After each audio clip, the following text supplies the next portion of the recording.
Hey there, me again.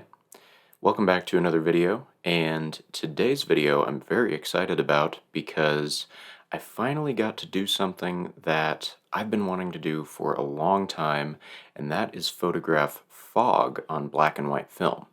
So, um, honestly, I don't wake up early enough to catch any fog that may come through, and when fog does come through, and I do happen to be awake that early, it doesn't stick around for very long. So, I got lucky one day, and the area around my house was completely blanketed in this thick fog, and it stuck around all day from morning to night. It was really foggy and such a cool environment.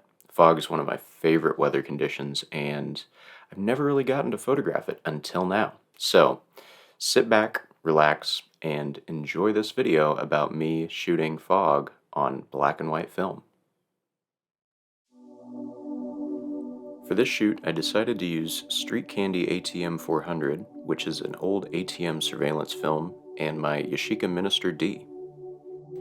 I really wanted to focus on trees for this shoot, and I knew a nearby area that I thought would work perfectly.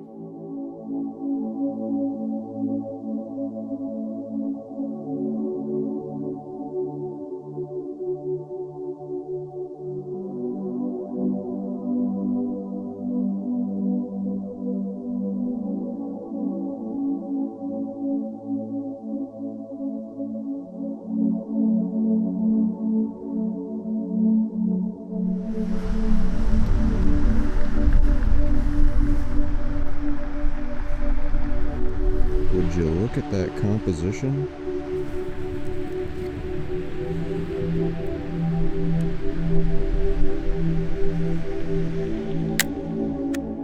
I really like the symmetry of this shot. It almost looks like one of those Rorschach tests, and the tracks from some vehicle going towards the trees is also a really interesting detail.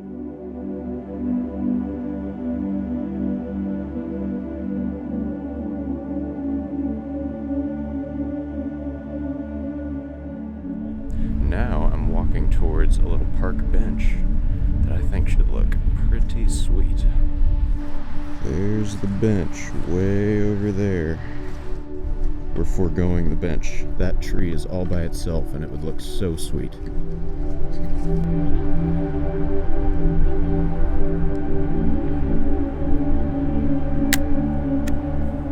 I really like how this shot turned out. I love how dark the tree is in the foreground, and you can just barely see some other trees poking through the fog to the right in the background. I also cropped this photo to CinemaScope to simplify the composition, and I got an even better version of this shot a couple minutes later with another tree.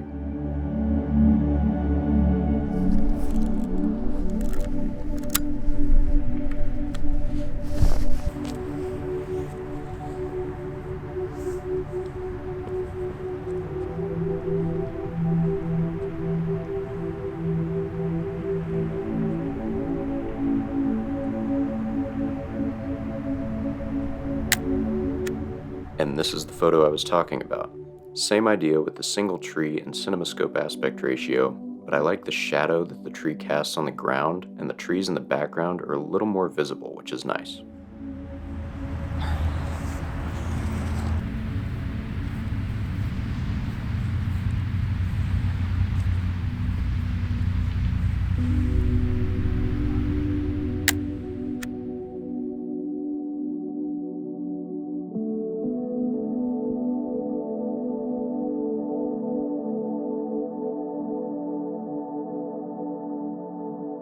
I think I just got a golden composition with this really cool curvy tree.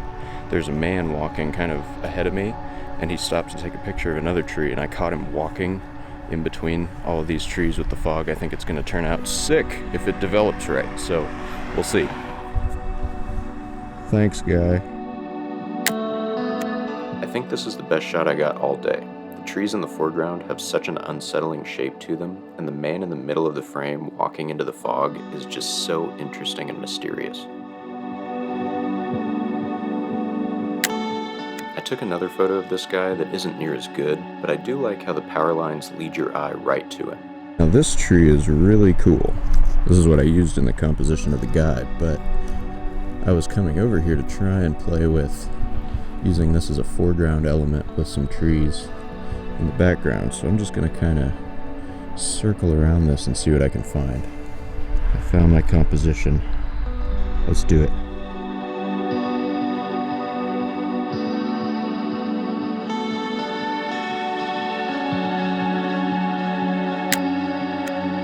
I think this composition turned out really well. I like the glow that shows up in the middle of the tree where I made a sort of frame within a frame.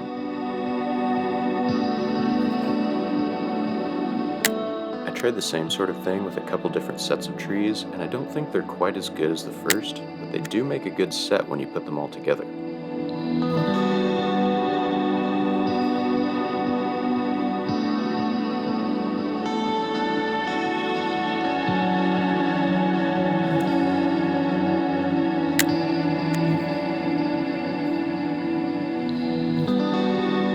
After I took that photo, I started finding some really interesting trees that made great subjects.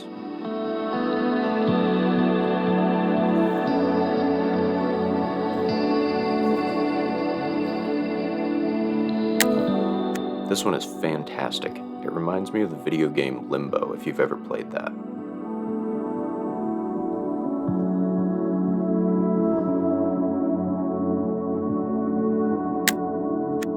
I think the heavy grain of this film really lends itself well to these foggy photos.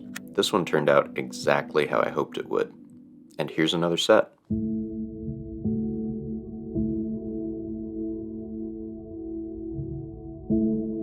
Also, if you're noticing any marks or light leaks on these photos, that's probably because I cracked open the development tank early on accident, so give me a nice pat on the back for that one.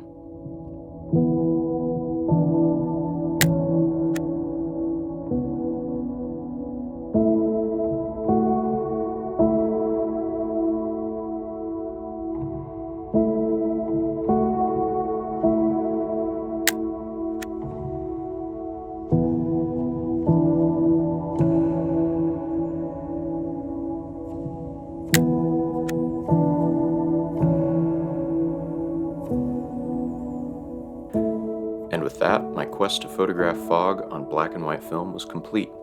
I hope you enjoyed those photos as much as I did. I'm sure I'll be seeing you again in the haunting fog of Limbo someday soon.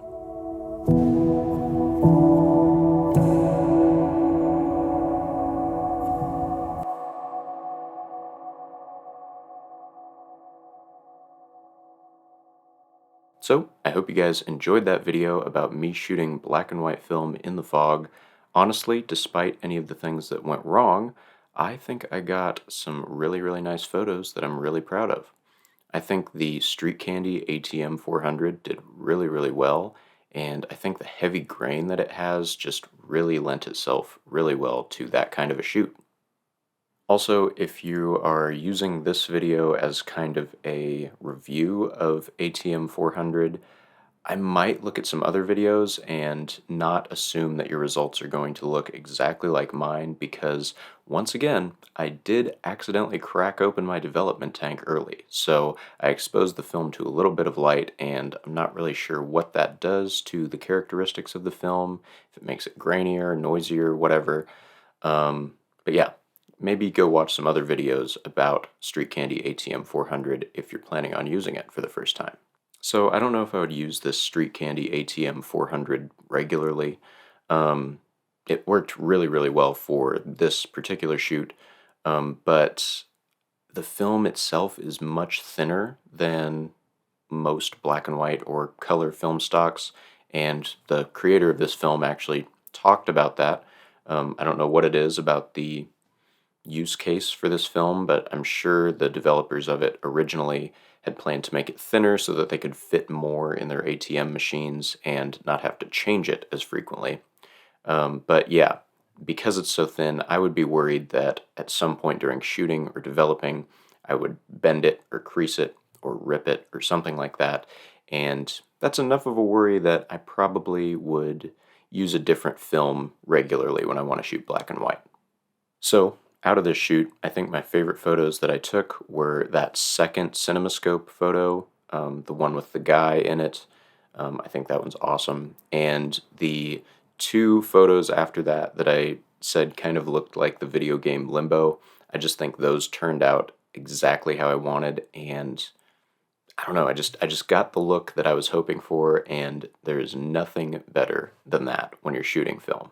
Also, if you've made it this far into the video and you happen to really like one of the photos that I took in this video, I'm happy to announce that I'm going to be selling a lot of, if not all of the photos that I showed on my print store for a limited time. So if you saw one of the photos and you really, really liked it and can't live without it, definitely go check out my print store and maybe pick one up. Be a great way to support me and my channel.